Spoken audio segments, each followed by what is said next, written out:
we had a bit of fun and games last night. We didn't do our laundry until late in the day, probably about 5-6 o'clock time we finished that, so it was already getting dark.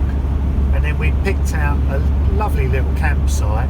It got some really good reviews. I mean, it was a pay site. I think it was about €8 a night, but it had some fantastic facilities, you know, really good sort of showers, toilet block, even a swimming pool. And the actual campsite, the photographs looked really nice. So we headed off there after doing the laundry in the dark.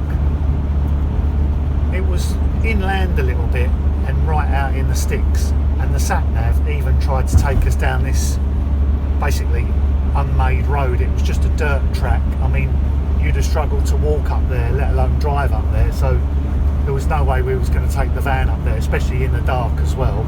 And it was getting to be about sort of 7-8 o'clock at night. So we went back to the main road, rerouted the sat-nav, went the long way round, and eventually found a proper road into the place. Got through the gates, only to be met by a load of traffic cones across the entrance, and a printed off sign, laminated, that said closed until further notice. So there we were, 8 o'clock at night, pitch black, in the middle of nowhere with nowhere to park. So again, jumped back on Google Maps, just typed in motorhome parking, and sure enough, half a dozen came up in the local area. There was one right down the beach front, just a little bit south of Nazire. It was a massive motorhome park, judging by the photographs. They said it had 60 bays, and it was one of these overnight parks. €4 a night, basic services, but it looked like it was really popular. So we drove to there, and that's where we stayed last night. It literally was just sort of park up for the night, have a quick little snack and a cup of tea, and then jump in bed really. There must be at least 60 spaces here. There's a huge parking lot right on the beach front. There's a nice little bit of beach here. This is an inland body of water here, fed off the sea. It's tidal but very calm. I mean, you can see just where the cliffs are there, and there's a bit of a sand dune there. You can probably just make out a few waves rolling in off the sea in the distance there. So it's a little bit more sheltered in terms of the water here. But we just use this as an overnight rest stop, and we're heading up to some caves today, a little bit further inland. I pulled the Sprinter over to the services point there. I'm just waiting in line behind that small camper van. I just want to get rid of the grey water before we head out on the road. And then now we're heading inland. We've got about an hour's drive, about 40 kilometres, not too far, and we're going to check out some caves. This area is really popular for caves. We've seen 2 or 3 that look really interesting. This one's actually got a little bit of a museum with it as well, so hopefully this will be a bit of an interesting day out. So we've got a nice little sunny drive there, and then we'll touch base with you again when we're inside the caves.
really interesting visiting those caves.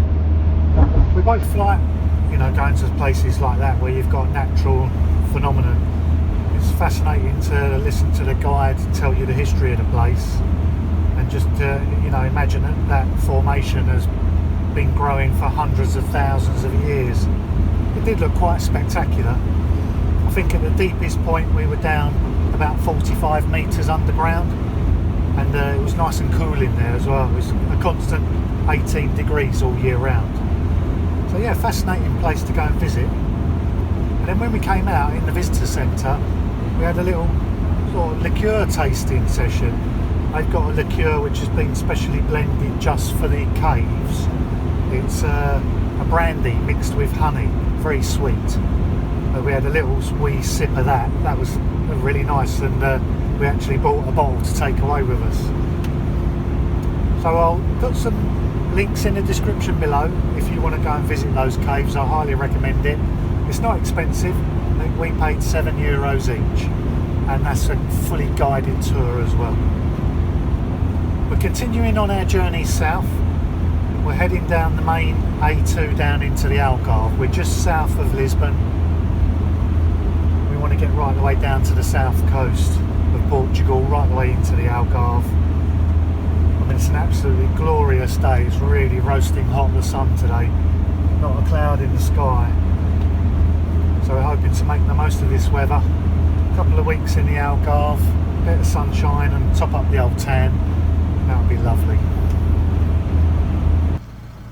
There's the old ruins of the old mine here. It was an old pyrites mine apparently.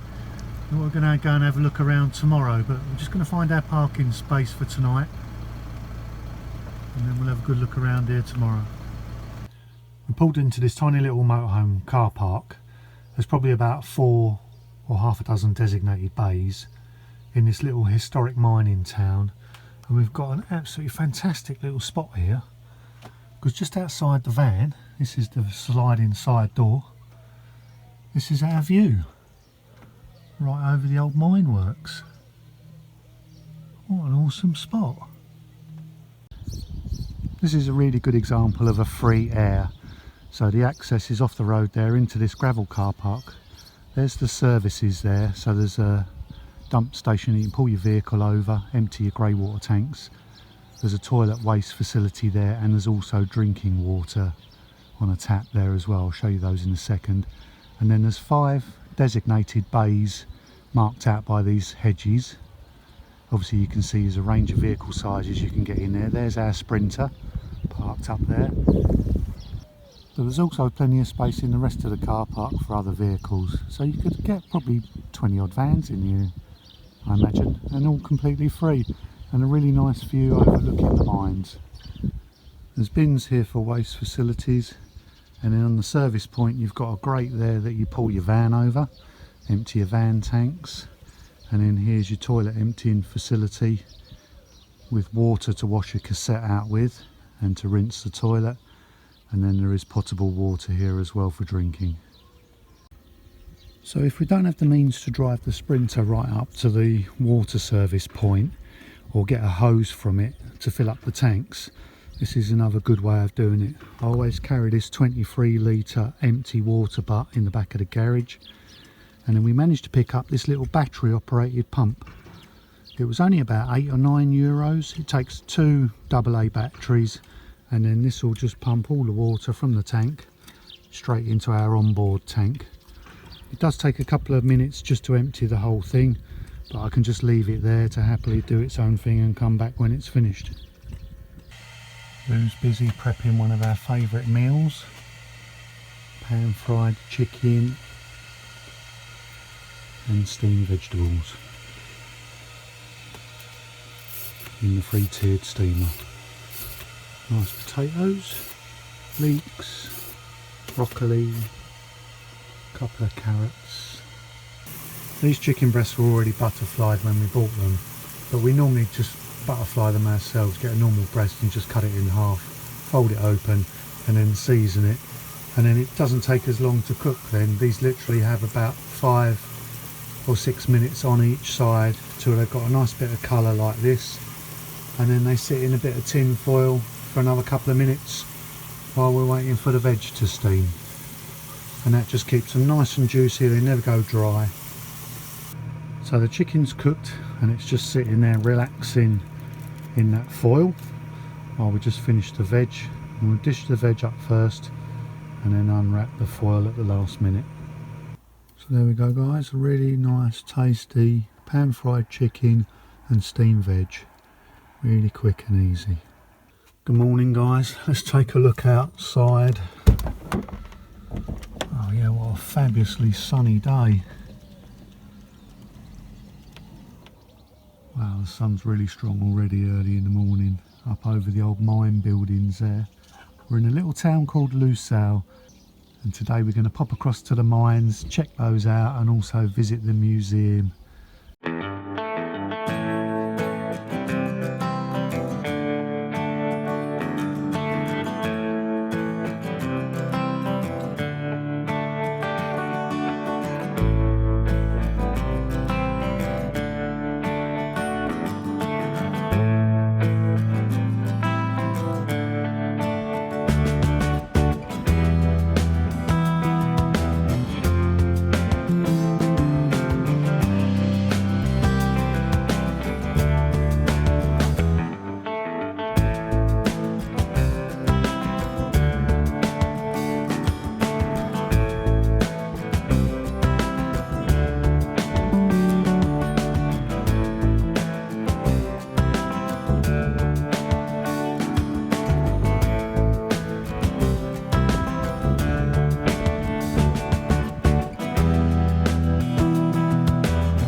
In this building here is the old plant room where they used to generate electricity for the mine.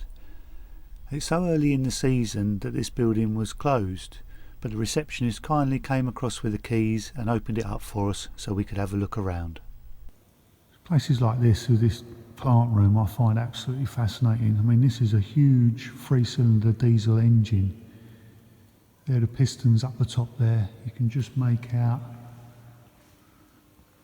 the camshaft and the valves and the rockers at the top. Obviously coming down here, there's your main crankshaft running through there, connecting rods onto the big end, and then here a massive flywheel. And I think the top speed of this was 170 RPM, so it would have run pretty slowly. And then that flywheel is connected directly to this belt wheel. That's the width of the belt there. And then that belt then goes through to the next room and drives the alternator that generates the electricity. And here's the other end of that belt where it comes through the wall, connected onto this alternator. And then that's obviously generating your 3-phase electricity, which is feeding that big control panel in the other room. And a lot of this equipment in here was manufactured all over the world. This particular engine was manufactured in Belgium, and some of the other equipment, a lot of the compressors are manufactured in New York. They all would have had to been shipped here, transported to this mine. Here's another massive Belgian diesel generator, 3 cylinders. There's an interesting thing here. Let's have a look on this plate. I don't know if you can see that. That says 235 CV. Well, CV is French for chevaux, which means horse. So that's 235 horsepower. That's about a couple of decent modern cars these days. And these cylinders are massive. Here's obviously the old main control panel. Look at the size of these breakers and all these exposed copper terminals everywhere. Take your life in your hands operating that switch. I'll just put this into perspective for you. You can see the size of these breakers here. And this is rated at 260 kVA, so that's just over 200 kilowatts. It's amazing how things have progressed, isn't it? The breakers in my van are tiny compared to that. And my panel's a little bit smaller as well. And then behind here, in this caged off bit, I imagine that translates to beware of death. There's all these exposed terminals in the back of that panel. Wouldn't want to go in there if it wasn't turned off, would you?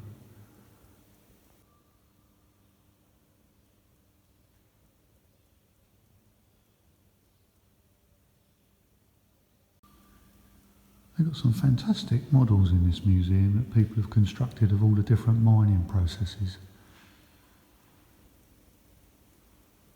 It's absolutely fascinating. It's such a scorching hot day today, it's beautiful.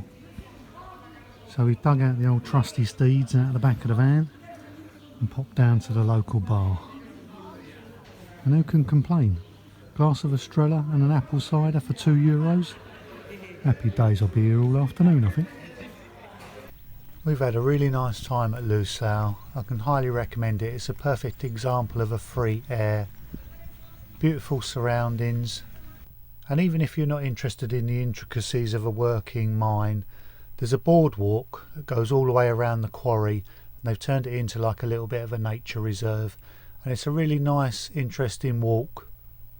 As always, I'll put the links in the description of this video to all the places that we've visited. If you enjoyed watching this series, please do give the videos a thumbs up and make sure that you're subscribed. We've got loads more interesting places to come in the next few weeks. Thanks for watching. Cheers.